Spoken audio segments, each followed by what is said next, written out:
Welcome once again to the group exhibit for hydrogen fuel cells and batteries. My name is Michael Sinclair and I'll be the moderator for this next discussion. I would like to invite anyone standing to please join us, have a seat. There are refreshments served at each table, so make yourself comfortable and enjoy the discussion. Questions can be asked anytime. Please raise your hand. I can bring the microphone to you so you can ask your question for everyone to hear. The discussion today, right now, is entitled sorry, I have it here. Bipolar nickel metal hydride batteries, rethinking power. And joining me is the product manager from Nilar Battery, Magnus Dahlén. Please join me in welcoming him to the stage. Hi.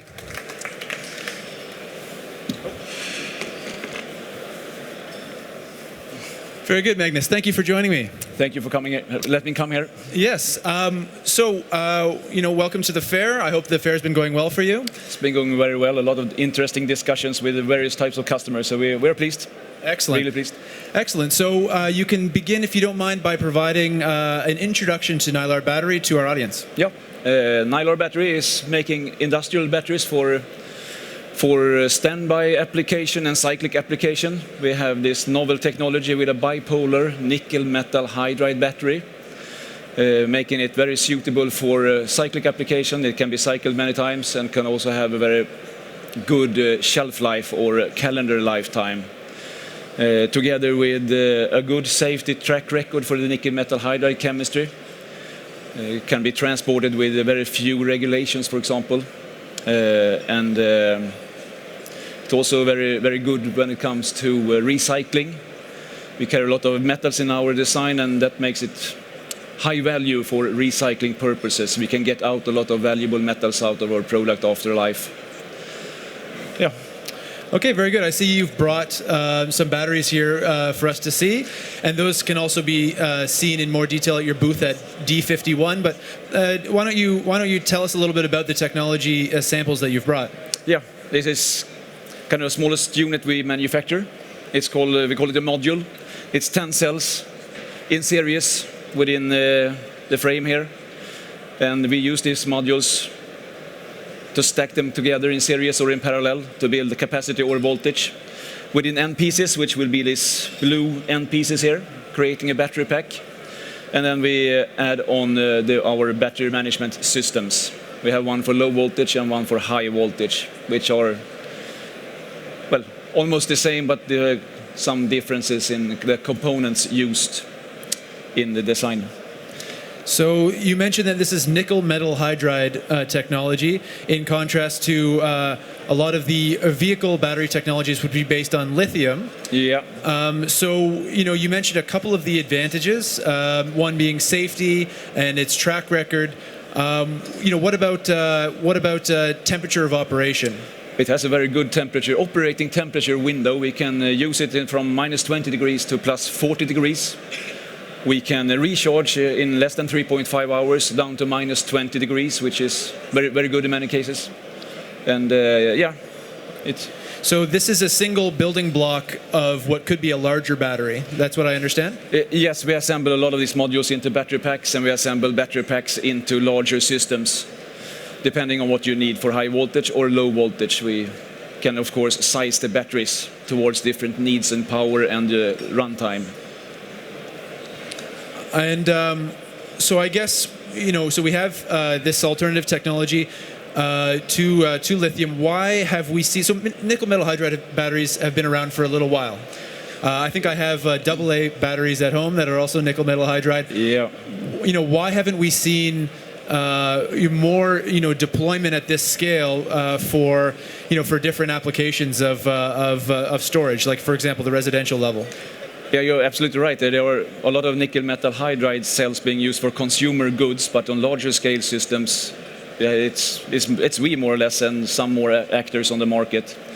I guess it has to do with the automotive industry looking for low weight, which we really can't match when it comes to larger batteries. We can match their requirements on power for smaller batteries.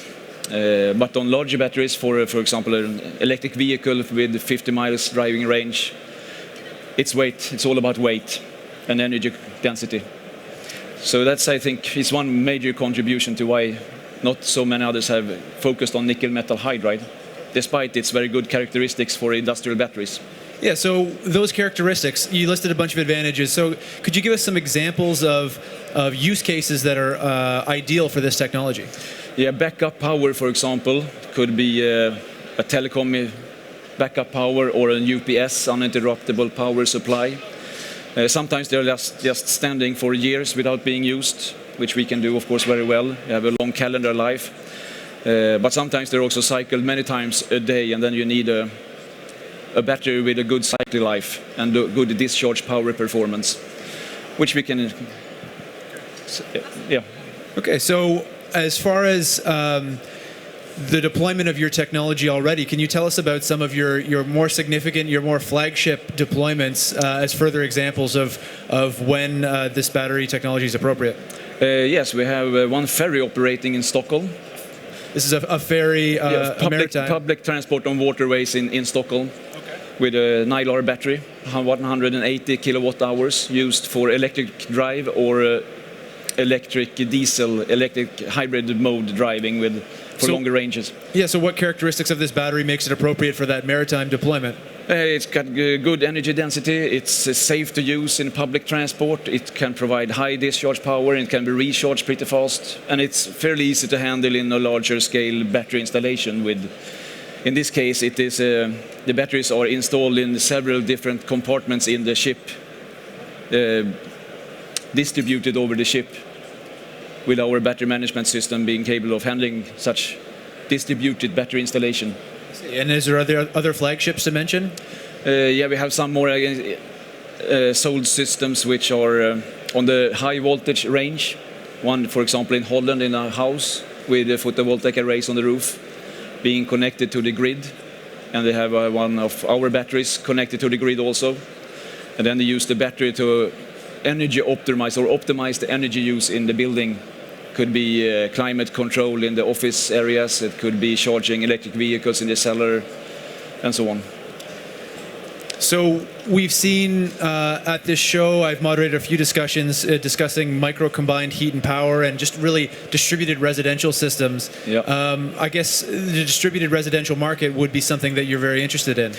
That is a very good market for us, yes. That is in line with, I would say, backup power, more or less. You can have the battery on maintenance charge and a high state of charge and use the capacity when you like, or you can run it on a lower state of charge and being able to recharge the battery when the cost of electricity is low, for example, like during night, charge overnight and use the capacity at daytime, for example. You know, there's been a lot of media in the past year about battery technology and expanding capacities around the world. Maybe the most famous of which is maybe Tesla's development going on with their Gigafactory. Obviously, that puts a lot of pricing pressure in the market when they eventually get to market. But how does this technology compare on a cost basis to the alternative storage technologies that exist? Well, we have a price today of $600 per kilowatt hour. So that I think is, well, in the mid-range. And with the larger volumes in manufacturing and so on, we will, of course, come down in price. But yeah, that's fairly competitive for us. You can find lithium-ion products from $500 maybe up to $1,500, $2,000 even, depending on the type of system you're choosing. So yes, competitive. And as far as your state of commercialization, it's clear that you're building systems, you're deploying them in the field. How would you describe the state of commercialization of your specific technology as it stands today? We started this journey, so to say, like 15 years ago, developing the plate technology, how we manufacture the electrodes in the battery. Also the bipolar concept we have and the modularity of the modules and the battery packs and this whole system design. That was made in Denver, US for about 10 years. When that was done, we moved back to Sweden, north of Stockholm, in 2011, 2012, when we started to develop the manufacturing process. And that is now being completed together with development of battery management system for high and low voltages. So now we are more ready to enter the market in a lot more larger scale during 2016. So your systems are then for sale now? They are for sale now. Okay, well We can start. That's good to hear. And then what? I guess how do you describe typically in your industry your manufacturing capacity? Today it's limited to about a couple of 100,000 modules per year roughly, but that is rapidly increasing as we are scaling up over the years here. So we're meeting the demands at the moment, but we have to increase our manufacturing capability. And where do you build these batteries? We build them in Gävle in Uppsala, in Sweden. In Sweden. Yeah. So they're Swedish made.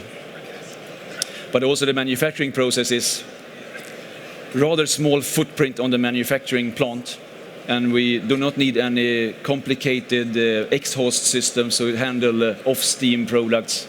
We don't use any binders or solvents or anything when manufacturing the electrodes or handling the electrochemistry. So this makes it fairly easy to actually set up efficiently small manufacturing plants close to the markets. So I see in the coming years we will establish manufacturing capability in, for example, US or in the south of Europe or some other places where we find the large customers. Will you retain always some of the? Are there specialized, maybe patented processes that will stay in Sweden, or can you move the entire production to those markets? We can actually move the entire production to these markets. That's fully possible. We do own, of course, a portfolio of patents protecting our invention here with the bipolar design and the manufacturing process and so on. But still, it can be made in other places fairly easy. So to bring a technology like this to market, obviously you have to do a lot of testing and validation yes. on the battery. Can you tell us about what's involved with battery technologies like this that are fairly high powered and could if the worst could happen, could be a safety threat? How do you validate that this is a safe technology? We do a lot of overcharge tests. We short circuit the modules, we short circuit the battery packs, we deep discharge them, we drop them in the floor. Well, we do almost everything you can imagine, just to find out where the limits are and how to handle the consequences. And well, if you short circuit these battery packs, they can be a little bit hot. I mean, we can reach about 120 degrees on the surface in the worst case, but that's fairly good for being a large battery. Then we're talking about battery packs on 120 volt and 10 ampere hours being short circuit, hard short circuit outside. So yeah. Okay, so I'm an engineer. I love to ask questions like this about the next steps in technology development. You have this product; it's for sale. You're making deployments now, so that's great. But what are the next steps? How do you see the technology unfolding into the future? What's the next generation going to look like? We will keep on to this generation for a while, I think, and we will address more markets and optimize the battery management system for different usage for different customers. I see big potential in uninterruptible power supply, telecom backup, also photovoltaic batteries supporting PV installations, and that's on the low voltage range of products we have.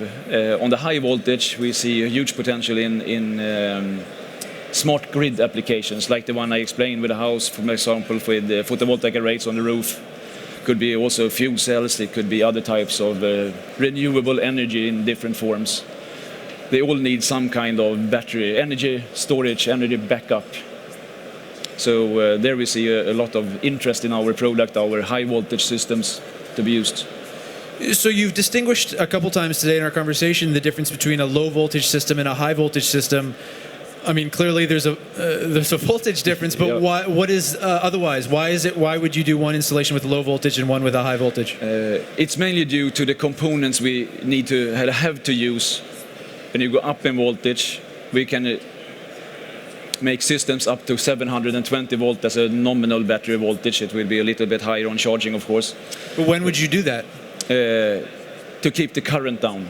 It's more easy to handle a high voltage system on large installations when you install a huge amount of energy, store a huge amount of energy.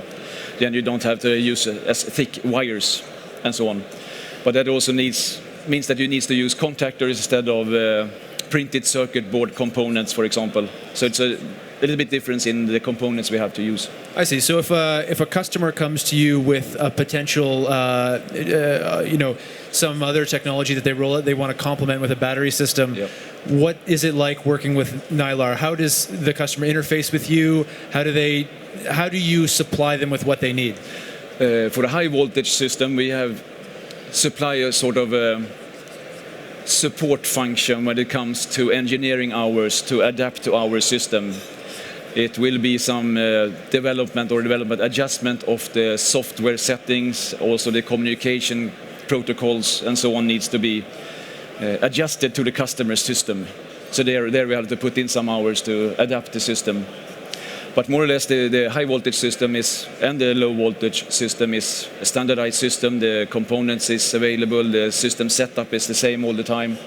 So that is pretty much alike whether you use it for a smart grid or just as a big battery bank somewhere supporting something else. I think the technology is very cool. I like the idea of building a modular design that can scale to a lot of different solutions, and Yeah. I think that's a good advantage, a good way to market, and a good way to kind of keep your production line going. You get in high volumes. I guess this is the idea. This is the idea. We have this standard module, 12 volt, 10 ampere hours, which is used for all our installation, and it makes it easy for us to adapt to different system voltages. We can just adapt in steps of 12 volt, and capacity we can build in steps of 10 ampere hours. The battery pack size can be varied with the number of modules used between the end pieces to fit a certain specification on volume, weight, capacity, discharge performance, charge time, and everything. Yeah. So that's the general idea we have. In the Very modular. good, very good. So, if there's any questions, you can find out more information about Nilar at booth 51, like I mentioned. If you would all please join me in thanking our guest up here. This was a very interesting conversation. Magnus, thank you for being here. Oh, thank you. Thank you. Thank you.